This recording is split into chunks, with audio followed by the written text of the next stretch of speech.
Thank you for inviting me here today. It's lovely to see so many inspirational women in the room.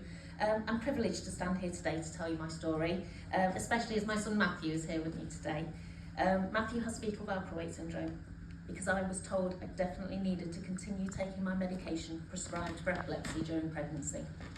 That medication was sodium valproate. Matthew was born following fertility treatment. We now know that valproate was causing polycystic ovary syndrome and my resulting infertility. I'm sure you can imagine how delighted my husband Darren and I were to find that I was pregnant. However, at no point before, during or after my treatment did medical professionals warn us of the possible difficulties he would have, despite us asking about the risks. Our warnings were limited to a slightly increased risk of cleft palate or spina bifida, but I was assured that this would be negated by taking high-dose folic acid. A 20-week scan told us we were having a healthy boy and we will look forward to parenthood. Matthew was born in 2001. At 9 months, I knew in my gut that something wasn't right.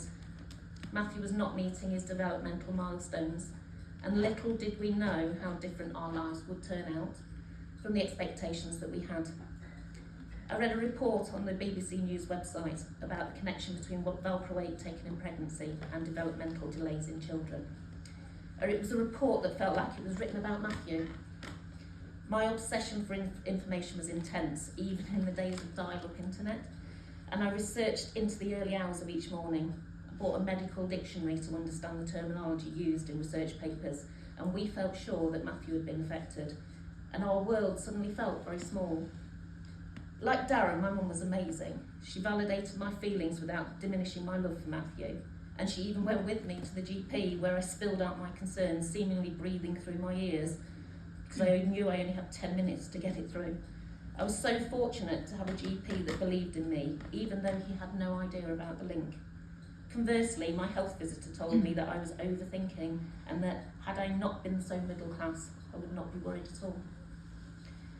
We were lucky that Matthew was diagnosed with fetal valproate syndrome very early at 18 months old.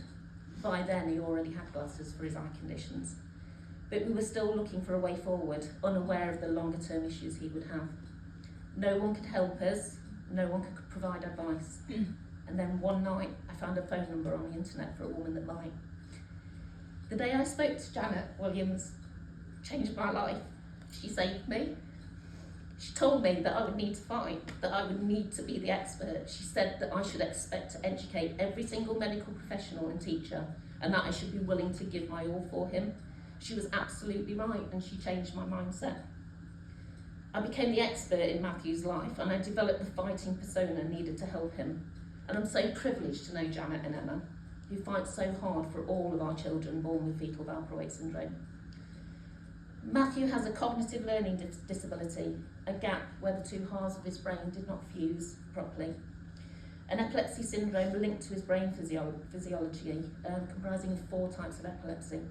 He has autistic spectrum disorder, inattentive ADHD, dyspraxia, global developmental delay, and facial features that define his diagnosis. It breaks my heart that Matthew must be prescribed valproate for his seizures, when his epilepsy is caused by the damage valproate did to him.